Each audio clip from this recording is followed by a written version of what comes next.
साईं, मेरे साईं, साईं बाबा। ओम साई राम। आप सभी का फिर से स्वागत है मेरे साईं मेरा विश्वास लाइव में। हमारे साथ ऐसे भक्तजन लाइव हमारे साथ आते रहेंगे, हम उनसे बात करते रहेंगे। वक्त हो चला है हमारे एक और भक्त से बात करने का, उनके अनुभव जानने का। ओम साई राम। ओम साई राम। क्या नाम है आपका? मेरा नाम गुलशन भारद्वाज है जी। कहाँ से बोल रहे हैं आप? और मैं छछरौली में, गांव छछरौली, जिला यमुनानगर, हरियाणा का रहने वाला हूं। हाँ जी, आप क्या बताना चाहते हैं? मैं ये बताना चाहता हूं मैडम, मैं यहाँ पर अपने फायर डिपार्टमेंट में जॉब करता हूं। एक्चुअली क्या है कि मेरा जो गांव है, मेरा ड्यूटी का जो रास्ता है 20 किलोमीटर का। मैं अपने डिपार्टमेंट के सर्विस के मैटर से यहाँ आता हूँ अपना जॉब करने के लिए। तो मेरे ऑफिस के साथ ही ना एक साईं बाबा का मंदिर है। उस मंदिर पे मैं कम से कम, उस मंदिर के आगे से मैं 7-8 साल लगातार चलता रहा। मैंने दूर से ही नमस्कार किया उनको, मतलब कभी मैंने साईं बाबा का नाम तक नहीं सुना था। तो एक बार क्या हुआ, मेरी वाइफ को प्रॉब्लम हो गई बहुत ज्यादा, वो मेंटली अपसेट हो चुकी थी। उसको शरीर में इतनी जोर जोर के दर्दें होने लग जाती थी कि वो इतनी जोर जोर से चीखे मारती थी कि सारा परिवार, मेरा भाई का परिवार मेरे साथ रहता है और सारा मोहल्ला इकट्ठा हो जाता था। मतलब उसका हमने इतना ट्रीटमेंट कराया, इवन कि आप ये देख लो कि हर महीने उसके सारे टेस्ट होते थे, जैसे कि अल्ट्रासाउंड हो गया, एक्सरे हो गए, और भी वगैरह वगैरह दुनिया भर के, मतलब हम उनके टेस्ट करवाते थे मैडम। तो कभी भी टेस्ट में कुछ भी नहीं निकलता था। तो हम इतना परेशान हो चुके थे क्योंकि सारी रात उसने सोना नहीं, सारी दिन मतलब ऐसे चिक्के मारते रहना। तो मेरी ससुराल है लुधियाना में। तो एक बार मेरे लुधियाना जो मेरे ससुर जी हैं, उन्होंने मेरे को एक बार बुलाया विद फैमिली। मैं अपनी वाइफ को लेकर वहां चला गया। वहां पर एक बहुत बड़ा हॉस्पिटल है, डीएमसी हॉस्पिटल। उस डीएमसी हॉस्पिटल में उन्होंने जो बड़े बड़े डॉक्टर थे, 7-8 डॉक्टर, उनको भी दिखाया। मतलब उन्होंने भी हाथ खड़े कर दिए कि हम इसकी बीमारी हम नहीं समझ सकते कि इसको दिक्कत क्या है। और दर्द उसकी रुक नहीं रहती थी। जितनी देर वो दवाई खा के, नशे की दवाइयां खा लेती थी, इतना तक वो ठीक रहती थी। अदरवाइज उसको वही चिक्के मारना, दर्द, मेरे छाती में दर्द, मेरे पेट में दर्द, ये उसको बीमारी हो गई। तो डॉक्टरों ने यह कहा कि इसका इलाज जो है किसी दिमाग के डॉक्टर के पास लेकर जाओ, वो ही ठीक कर सकता है। तो मैडम मैं अपनी वाइफ को एक किसी साइकेट्रिस्ट के पास लेके गया। तो एक साइकेट्रिस्ट के पास गया, उसके पास से मैंने 1 साल इलाज कराया। तो उसने मतलब रोज की 25-30 गोलियां खानी उसने, दवाई खा करके लेटी रहती थी, उससे भी उसको कोई आराम नहीं आया। एक मेरा क्लास फेलो था डॉक्टर, अपना साइकेट्रिस्ट, उसके पास मैं लेके गया। उसने उसको 10 दिन 15 दिन मतलब एडमिट करके रखा, और उसने थोड़ा बहुत उसको मतलब रिलीफ मिलने लग गया। थोड़ा बहुत मतलब 100% में से 10%, वो भी ऐसा कि दवाई खानी और आराम से पड़े रहना, इतना फर्क था उसको। लेकिन उसने मेरे को यह बात कही कि गुलशन, आपने इसकी दवाई एक दिन के लिए मिस नहीं करनी। अगर आपने इसकी दवाई एक दिन के लिए मिस कर दी तो इसका दोबारा ट्रीटमेंट होगा और सारी जिंदगी ये ऐसे पागल भी हो सकती है। यहाँ तक डॉक्टर ने मेरे को कह दिया था। चलो जी, हम भगवान का नाम लेते रहे, परमात्मा का भी हमने, तांत्रिकों को भी दिखाया, बड़े बड़े पंडित थे, ज्योतिषियों, इतना लुट गए, पैसा इतना बर्बाद हुआ हमारा कि हम मैडम आपको बता नहीं सकते कि हमारे साथ क्या हुआ। तो एक दिन क्या हुआ, मेरा जो साला उसमें लुधियाना में रहता था, उसकी मतलब मकान का मुहूर्त था, शुभ मुहूर्त था। तो हम वहां चले गए। मतलब उस वहां पर भी उसको मैं बड़ी जबरदस्ती उसको लेके गया। वो सफर नहीं कर सकती थी, 20 किलोमीटर डरती थी, मतलब डर पैदा हो जाता था उसके मन में। किसी तरह मैं जबरदस्ती इसको ले गया। तो वहां जब हम गए तो जैसे हम वहां पर ना, वो अपना जागरण था, जागरण में ऐसे बैठे थे। तो जागरण में बैठे बैठे ना उसको वही दर्द शुरू होगी। तो इतनी जोर जोर से उसकी दर्द हुई, वो उठ के अकेली ना घर के अंदर चलेगी। सारे हमारे रिश्तेदार बाहर बैठे और वो अकेली चलेगी। मैं भी मन में डर बैठ गया मेरे लिए, अब शुरू हो गया इसका काम, अब ये जुलूस निकलेगा यहाँ, क्योंकि सारे रिश्तेदार इकट्ठे हुए थे। लेकिन चलो, जो भगवान की मर्जी थी। तो मैं दौड़ के पीछे पीछे गया। तो मेरा एक ना साईं भगत है, सांडू है मेरा ब्रदर इन लॉ, जो वो भी लुधियाना में रहते हैं। जो मैं पीछे पीछे घर में भाग के गया अपनी वाइफ के, तो भी मेरे पीछे पीछे आया। उसने देखा कि मेरी वाइफ जो है ना बेड के ऊपर लेटी हुई ना, इतनी जोर से चिक्के मार रही है, और साइकिल चला रही है, जैसे छोटा बच्चा होता है 6 महीने का, इतनी जोर से साइकिल चलाता है ना दोनों टांगों से, ऐसे साइकिल चला रही थी वो, ऐसे चलाती थी मतलब पढ़ के जोर जोर से। वो देख के डर गया ये क्या हो रहा है उसको। तो उसने मेरे को पूछा, कह रहा यार गुलशन ये क्या बात होगी। मैंने कहा, मैं कहता हमारे को पता तो है कि ये बीमार है, पर इतनी बीमार। मैं कहा जी क्या करें, मैं तो आज 6 साल हो गए हैं इसके साथ नरक भोग रहा हूँ। तो वो भी बड़ा अचंभित हुआ इस बात से। तो उसने क्या किया मैडम, वो ना जो वो शिरडी जाते थे हर साल साईं बाबा के पास, तो उन्होंने मेरे को पर्स, उन्होंने अपना पर्स निकाला, पर्स के अंदर ना साईं बाबा की जो विभूति मिलती है शिरडी से, उन्होंने मेरे को वो पाउच दिया। तो वो बोले कि ऐसा है गुलशन, इसको ना दवाई नहीं लगती। मगर ना कोई से नहीं लगता जी, मैंने दुनिया भर के डॉक्टरों को, दुनिया भर के पंडितों को, ज्योतिषियों को दिखा लिया, कुछ आराम नहीं आया इसको। तो उन्होंने मेरे को ये कहा कि आप ऐसा करो कि ये जो मैं आपको विभूति का पाउच दे रहा हूँ, इसमें से जब भी आपने ये डॉक्टर की दवाई देनी है ना, गिलास के अंदर पानी डाल के उसमें थोड़ी सी विभूति डाल देनी है, और वो जो उस पानी से, जल से ये दवाई देनी है। मैंने कहा ठीक है। तो वहां पर बड़ी मुश्किल से जी उसको हमने इंजेक्शन वगैरह लगवाया, तो उसको मतलब वो ठीक हो गई उस टाइम। तो वो मेरे को कहने लगी मैंने नहीं अब यहाँ रहना है, मैं मतलब बेचैन हो, इतनी बेचैनी हो जाती थी उसको, बिल्कुल मतलब वो कहीं टिकती नहीं थी। तो उसी टाइम मेरे ब्रदर इन लॉ ने मेरे को कार में हमारे को बस स्टैंड छोड़ा, तो हम वापिस अपने यमुनानगर अपना आ गए। तो मैंने जैसे मेरे ब्रदर इन लॉ ने मेरे को वो पाउच दिया था साईं बाबा की विभूति का, मैंने उस दिन से नितनेम बना लिया मैडम। वो मैंने उसमें से सारी विभूति निकाल के ना एक डिब्बी के अंदर डाल दी। उस डिब्बी के अंदर डाल करके मेरा नित्य, उन्होंने मेरे को जैसे बताया था कि आपने सवेरे उठना है, आपने उठ के नहा धो के बाबा का नाम लेना है, साईं बाबा का मत्थे पे लगानी है विभूति, थोड़ी जीप मतलब जीप पे भी लगा लो, मतलब या उसको जल की तरह ग्रहण कर लो। ऐसे ही आपने अपनी वाइफ को भी देनी है, और घर में डेली मतलब जल में डाल करके छिट्टा देना है अपने घर में। तो मैडम मैं रूटीन में रोज ऐसे ही करने लग गया, सुबह शाम मैं बाबा की विभूति अपना देने लग गया, उसको, अपनी वाइफ को भी और आप भी। तो मैडम मेरे को जब मैंने उसको दवाई देनी शुरू की, तो मतलब उसको मेरे को लगा कि इसको ना अब दवाई का असर होने लगा है। मतलब पहले वो दवाई खा के ना घंटा सोती थी, लेकिन अब उसकी सिचुएशन ये आ गई, वो दवाई खा करके ना वो 5-5 घंटे आराम से सो जाती थी।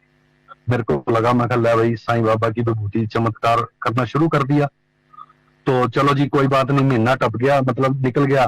तो इतने में क्या होता है, मेरे जिस सांडू ने मेरे को वो विभूति दी थी, उसका फोन आता है मेरे पास। वो मेरे को बोलता है कि गुलशन मैंने ना आपकी शिरडी की टिकटें बुक करा दी हैं और आपने शिरडी चलना है हमारे साथ। जब उसको पता लगा कि राम आ गया, तो अब एक बार आप शिरडी चलो द्वारका माई में, और वहां पे एक बार इसको लेके चलते हैं, आपकी वाइफ को और आपको भी। मैंने उसको बोला, मैं कहा भाई साहब मेरी वाइफ तो 50 किलोमीटर का सफर नहीं तय करती, हमारे यहाँ से 24 घंटे का रास्ता है जी बाई ट्रेन, तो वहां इतनी दूर कैसे चली जाएगी।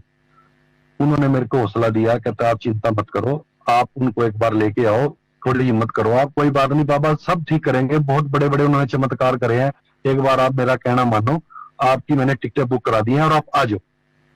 लो जी मैंने हिम्मत करी। मैं अगले दिन, उन्होंने मेरे को बोला भी फलाने मतलब 15 दिन बाद हमारी ट्रेन थी, बठिंडा से ट्रेन थी, बठिंडा से उन्होंने बुक कराई थी उस समय।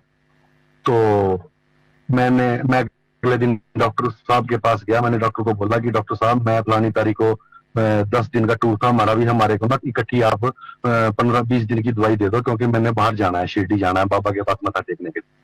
तो मैं एक बड़ा सारा लिफाफा भर के दवाइयों का, क्योंकि डर बैठा हुआ था, एक भी दिन की हम एक टाइम की भी दवाई उसकी नहीं रहने देते थे। तो हमने वो 10 दिन बाद हमने वो दवाई मैंने बैग में डाली। तो हम हमारे ना ये अपना जहाँ से मेरा गांव है, छछरौली गांव है, छछरौली गांव से रेलवे स्टेशन है, यमुनानगर का रेलवे स्टेशन पड़ता है मैडम। तो वहां से 20 किलोमीटर है, तो हम वहां से अपने घर से रेलवे स्टेशन पर आ गए गाड़ी पकड़ने के लिए। हमने वो गाड़ी पकड़नी थी गंगानगर, यमुनानगर से बठिंडे के लिए, सॉरी मलोट के लिए। मलोट रहते थे वो, बठिंडा से आगे मलोट है, मलोट जाना था हमने। तो वो 4 बजे वो गाड़ी आनी थी, हरिद्वार से चलकर आती है और वो आगे जाती है श्री गंगानगर। श्री गंगानगर इस गाड़ी का नाम है। तो मैंने वाइफ को अपना ले आया, मैं उसको समझा बुझा के, वैसे उसने मना किया कि मैं इतनी दूर कैसे जाऊंगी, ये वो जी बहुत, मतलब मैं उसको समझा बुझा के ले आया। दो जी आप यकीन नहीं करोगे मैम, टाइम अनाउंसमेंट होगी कि गाड़ी आने वाली है, आप तैयार हो जाओ। मैंने अपने दोनों बैग, जैसे प्लेटफार्म पर हम खड़े होते हैं, तो मैंने अपनी वाइफ को भी साथ खड़ा कर लिया और हम दोनों के दोनों इकट्ठे होके गाड़ी के अपना इंतजार में खड़े हो गए वहां। तो जी इतनी देर में गाड़ी आ गई, गाड़ी आके रुक गई हमारे सामने। जैसे ही मैंने उसको अपना कहा कि चलो अपना आप चलो, वाइफ को बोला कि गाड़ी में चलो, उसने मेरे को तुरंत, गाड़ी खड़ी है ऐसे सामने मेरे, और उसने मेरे को तुरंत जवाब दे दिया, कहती मैंने नहीं जाना। आप यकीन नहीं करोगे मैम, जब उसने मेरे को मना किया ना, मेरा अंदर से मन धड़क गया था ना, इतना घबरा गया। मैं कहा इतनी पब्लिक खड़ी यार, जबरदस्ती कर रहा मैं इसको पूरी। कहती मैं नहीं जाती, मैं तो वापस घर जाऊंगी। डर बैठा हुआ था उसके अंदर। देखो वहां भी मैं चमत्कार ही मानता हूँ। वहां पर ना एक लेडी बैठी थी खिड़की के पास, बिल्कुल बेल के डिब्बे में। वो हमारा ना ये देख रही थी, वो मतलब वो धक्का कर रही थी, मैं उसको जबरदस्ती कर रहा था, वो जा नहीं रही थी। इतने में ना वो नीचे उतर के आई, उसने मेरी वाइफ को बोला बेटा क्या बात हुई, आप ऐसे क्यों कर रहे हो? तो उसने, मेरी वाइफ ने बोला अभी ये मेरे को ना जबरदस्ती, मेरे हस्बैंड है, ये मेरे को ना रिश्तेदारी में लेके जा रहे हैं। और मतलब इतनी की बात हुई कि इतने में हॉर्न बजा दिया उसने, गाड़ी ने। तो मैंने मैडम को बोला, मका जी आप बड़ा बीमार है थोड़ा सा, आप जल्दी चलवा। वो समझ गई भी हो कुछ ना कुछ दिक्कत है। आप यकीन नहीं करोगे मैडम, उस लेडी ने पकड़ के मेरी वाइफ का हाथ ऐसे ना, जैसे पता नहीं एकदम, पता नहीं क्या उसने धक्का दिया क्या नहीं, एकदम डब्बे में चढ़ा दी, मेरी वाइफ को चढ़ा दिया उसने। और इतने में गाड़ी चल पड़ी, और वो लेडी भी भाग के चढ़ी। और मैं तो चलो, मैं तो मतलब मैं भी ऐसे बैग उठाए मैंने, और अपने बैग उठा के मैंने अंदर रखे, और तब वहां से हम गाड़ी में हम चल पड़े। और आप यकीन नहीं करोगे, अगर वो गाड़ी छुट जाती ना हमारे से, तो हम शिरडी ना जा पाते। चलो हम रात को वहां पहुंच गए, गंगानगर अपना मलोट पहुंच गए। अगले दिन सुबह रात को 12 बजे हमारी ट्रेन थी, तो हम चल पड़े वहां से। तो जब हम चल पड़े तो 12 दिन का टूर था, हम सारे वहां बाबा जी के आगे हम बैठे, बहुत बढ़िया उसने दर्शन किए, दिक्कत नहीं आई कोई। इवन की मतलब आप ये देखो कि कोई उसने दर्द की नहीं बोला कि मेरे को दर्द हो रहा है, जैसे पहले चिक्के मारती थी 6 साल से लगातार, कोई भी दिन ऐसा नहीं था जिस दिन उसने ना ये कहा हो कि मेरे दर्द नहीं हो रही है। सारा मतलब हम 24 घंटे लगातार ट्रेन में बैठे रहे, कोई उसने दर्द की बात नहीं की। मैं बाबा जी को मन ही मन इतना, मैं कहा बाबा जी आपने तो मेरा जीवन सुधार दिया, मैं तो नरक भोग रहा था। मतलब एक लाइफ पार्टनर बीमार हो जाए उसको क्या अच्छा लगता है। बच्चे, परिवार, ड्यूटी, इधर ड्यूटी पे आता था, पीछे फोन आ जाता था वाइफ की प्रॉब्लम हो गया, फिर वापस जाना मैंने 20 किलोमीटर, मेरे साथ बहुत, मतलब मैं आपको बयान नहीं कर सकता शब्दों में। तो क्या हुआ, वहां पर हम जब चले गए तो ऐसे मनोरंजन भी किया हमने वहां, मतलब बाबा जी के वहां पर होटल बुक कर लिया, शाम को जाना, 3 दिन आए हम वहां। तो मेरे को आप ये देखो कि इस दौरान ना 2 दिन की, पता नहीं 1.5 दिन की दवाई मिस हो। मेरे को 1.5 दिन के बाद याद आया, अरे यार तूने तो उसको 4 दिन 5 दिन के टाइम की दवाई नहीं दी। मैं कहा है, ये तो 1 मिनट भी दवाई के बगैर नहीं रहती थी, इतना इसके मन में डर था। ये तो दवाई ना मिलती थी तो ये क्लेश कर लेती थी घर में, अपने आप मांग के जबरदस्ती, जैसे किसी को कोई नशा नहीं हो जाता ऐसे दवाई मांगती थी। जिसको मान लो कोई नशा करता हो, उसको नशा न मिले और तड़प हो जाता है, मरने वाला हो जाता है, ऐसे इसकी सिचुएशन थी। यार 1.5 दिन हो गए इसने दवाई नहीं मांगी। मेरे तो और मन में इतना पक्का विश्वास हो गया, मखल है भाई, ये तो बाबा जी ने वाकई चमत्कार दिखा दिया, बहुत बड़ा चमत्कार दिखा दिया। आप ये देखो कि मैं मन ही मन बाबा जी को इतना, मगा बाबा जी को भी और जिसने मेरे को रास्ता दिखाया उसका भी इतना मैंने धन्यवाद किया। मगा परमात्मा आपने बचा दिया, नहीं तो शायद आज मेरी ये वाइफ पागल हो जाती। चलो जी, हम बहुत बढ़िया दर्शन किए बाबा जी के। हमने दर्शन करने के बाद हम चल पड़े वहां से। शिरडी से ना थोड़ा सा आगे चलते हैं हम, मेरे ख्याल 50-100 किलोमीटर आगे जाके, मनमाड़ से आगे जाके एक नदी पड़ती है, गोदावरी नदी। उससे पहले ना मेरे बैठे बैठे ख्याल आया, मैं कहा बाबा आपने इतना बड़ा चमत्कार किया है और दवाई इसने खाई नहीं, इसका मतलब कुछ ना कुछ तो है, शक्ति है। तो मैंने चमत्कार तो बहुत सुने थे, कोई ना कोई शक्ति तो है। मैंने बाबा जी का नाम लेके मैं कहा बाबा जी अगर आपने इतना बड़ा चमत्कार कर दिया ना, बस एक चमत्कार और कर दो। मैंने वो बैग में से इतना बड़ा लिफाफा था दवाइयों का, मैंने उस गोदावरी नदी के अंदर ही डाल दिया जाते हुए। मैं कहा लो आज के बाद इसको दवाई नहीं खिलाऊंगा। लेकिन मन में डर भी था कभी इसको कुछ हो ना जाए, और विश्वास भी था बाबा जी के ऊपर। तो मैडम आप ये देख लो कि हम इतनी अच्छी तरह घर आए और इतना बढ़िया मेरा, उसके बाद दवाई है, आज मेरा ख्याल 6 साल हो गए हैं, उस एक गोली भी दवाई की नहीं खाती। एक गोली भी कैसी होती है। इवन की डॉक्टरों ने ये कहा था कि लाइफ टाइम दवाई खाएगी, अगर इसने एक दिन की भी दवाई छोड़ दी तो ये पागल हो सकती है। इतना बड़ा मेरा मतलब, इतना बाबा जी ने हमारे लिए इतना कुछ किया। पता नहीं पिछले कुछ जन्मों का कोई लेन देन होता है, तभी बाबा जी के तो पास भी नहीं जा सकता, बाबा जी का तो कोई नाम भी नहीं ले सकता। ये मैंने खुद इस बात का महसूस किया है। चलो उसके बाद अब आगे देखो, रूटीन में चलता रहा, दवाई मतलब छूट गई बिल्कुल, डेली रूटीन वाली दवाई जो है ना बिल्कुल बंद हो गई। देखो ऐसे तो कोई दुख तकलीफ छोटी मोटी चलती रहती है, कोई बीमार हो गया, कोई जुकाम हो गया, कोई स्किन की प्रॉब्लम होगी, कोई सिर दर्द हो गया, तो ये छोटी मोटी तो चलती रहती है। उसके बाद क्या हुआ, जिसमें मैंने स्टार्टिंग में आपको जो मंदिर की बात की, जो मेरे ऑफिस के बिल्कुल साथ है, कोई 100 मीटर पे, तो मैंने मन ही मन सोचा, मैं कहा देखो मैं उस मंदिर के आगे 7 साल 8 साल उसके आगे से ऐसे जाता रहा, बाहर से मैं नमस्कार कर देता था, कभी मैं उस मंदिर में नहीं गया, कभी मैंने साईं बाबा का नाम नहीं सुना, तो मैंने उस मंदिर में जाना शुरू कर दिया। और आप ये देखो उस बाबा जी की अभी मतलब खत्म नहीं हुआ, मेरे साथ चमत्कारों का जो किस्सा था अभी खत्म नहीं हुआ। मैं एक दिन उस मंदिर में गया, उस मंदिर पे ना एक फोन नंबर लिखा हुआ था हमारे फायर डिपार्टमेंट का। वो जो नंबर था एक्चुअली वो नंबर हमारे को टाटा डोकोमो ने फ्री में दिया हुआ था, वैसे ही लैंडलाइन नंबर था वो नंबर बंद हो चुका था। तो मैंने उनको, जो अंदर बैठे थे वहां पर मैनेजमेंट के, जो कमेटी के जो महासचिव थे मिस्टर निपुण गर्ग हैं, आज भी हैं वो, मैं ऑफिस में गया, मैंने उनको बोला सर ये जो आपने बाहर पटल पे, सूचना पटल पे ना ये जो आपने नंबर लिखा हुआ है फायर का, आप इस नंबर को यहाँ से हटा दो, इस नंबर की जगह ना आप दूसरा नंबर मैं देता हूँ वो लगाओ, क्योंकि मान लो कोई आग लग जाती है मंदिर में या कहीं पर, किसी भी आदमी मान लो उस नंबर पे फोन करेगा, टाइम वेस्ट होगा, वो नंबर नहीं मिलेगा। इससे बढ़िया ये है कि नंबर ही वही लिखो आप जो डायरेक्ट एकदम मिल जाए। तो उन्होंने, जब मैंने उनको ये बात कही, उन्होंने मेरे को कहा आप 1 मिनट आप पहले बैठिए, उन्होंने मेरे को अंदर ऑफिस में बिठा लिया।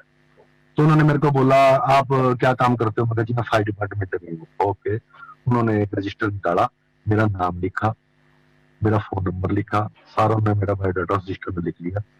मतलब कहते हैं कोई बात नहीं आप आया करो। मैं उस मंदिर में रोज नित्य में मेरा बन गया कि पहले मैंने उस मंदिर में जाके मत्था टेकना, फिर मैं ड्यूटी पे आता था। तो चलता रहा ऐसे सिस्टम। आज उस मंदिर में मेंबर हूँ, मेंबर मतलब इतने बड़े बड़े लोग उस मंदिर से जुड़े हुए हैं। उस साईं मंदिर के अंदर 125 बच्चे गरीबों के पढ़ते हैं मैडम, जो जिनके या तो माँ बाप नहीं है, अगर जिसके माँ बाप हैं वो इतने गरीब हैं, कोई चाय की रेडी लगाता है, कोई रिक्शा चलाता है, कोई दिहाड़ी करता है, कोई मजदूर है, मतलब उनके टाइम रोटी बनती है। इतने मतलब 125 बच्चे पढ़ते हैं फ्री ऑफ कॉस्ट। उनको कंप्यूटर भी सिखाते हैं, वो उनको सिलाई का, जो बड़ी लड़कियां हैं उनको सिलाई सिखलाई जाती है।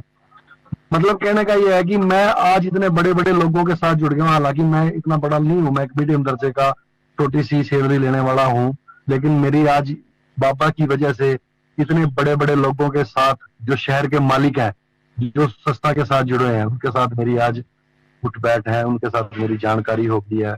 और जब भी कोई मंदिर में बड़ा कोई साईं बाबा का प्रोग्राम होता है, हर बार होता है, कोई ना कोई फंक्शन होता रहता है वहाँ रोज, मतलब उनके साथ बैठा हूं मैं।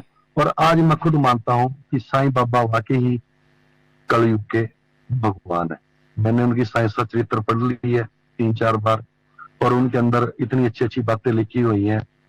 और मैं हर समय अपने पर्स में साईं बाबा की विभूति रखता हूँ, क्योंकि मुझे पता है कि जैसे मेरी वाइफ को किसी ने, हालांकि वो मेरे रिश्तेदार थे, उन्होंने मेरे को विभूति दी, मेरे को भी अगर कोई बीमार टकर जाए मैं भी उसको विभूति दूं, उसका बेचारे का भला। मेरी तो ये सोच है। और मैडम मैं ये आपके साईं लीला टीवी के माध्यम से सबको ये संदेश देना चाहता हूं कि सभी बाबा जी, हमारे साईं बाबा जी एक ही बात कहते हैं कि कोई विशेष पूजा करने की जरूरत नहीं है, कोई व्रत रखने की जरूरत नहीं है। बस मेरा तो असली भक्त वही है, किसी गरीब आदमी का भला कर दो, भूखे को रोटी खिला दो, कुत्ते को रोटी खिला दो, घर में कोई आपके आ गया उसको वापिस भूखा ना भेजो। कोई साधु महात्मा आपके पास 2 रुपए मांगने आता है, 10 रुपए मांगने आता है, उसको दे दो। अगर आपके पास नहीं है देने के लिए, उसके आगे हाथ जोड़ दो, उसको कह दो कि बाबा जी मेरे पास नहीं है। मतलब किसी के साथ बदतमीजी ना करो। बहुत अच्छी अच्छी बातें लिखी हैं। आज मेरा परिवार साईं जी की कृपा से इतना अच्छा चल रहा है, और मैंने उनका एक ही मंत्र रट रखा है, श्रद्धा और सबूरी। उस मंत्र के ऊपर आज मेरी जिंदगी चल रही है। अदरवाइज मेरे ऑफिस के, मेरे अड़ोस पड़ोस के सबको पता है कि आज अगर इसकी वाइफ जिंदा है, ठीक है, तो साईं बाबा जी की बदौलत है।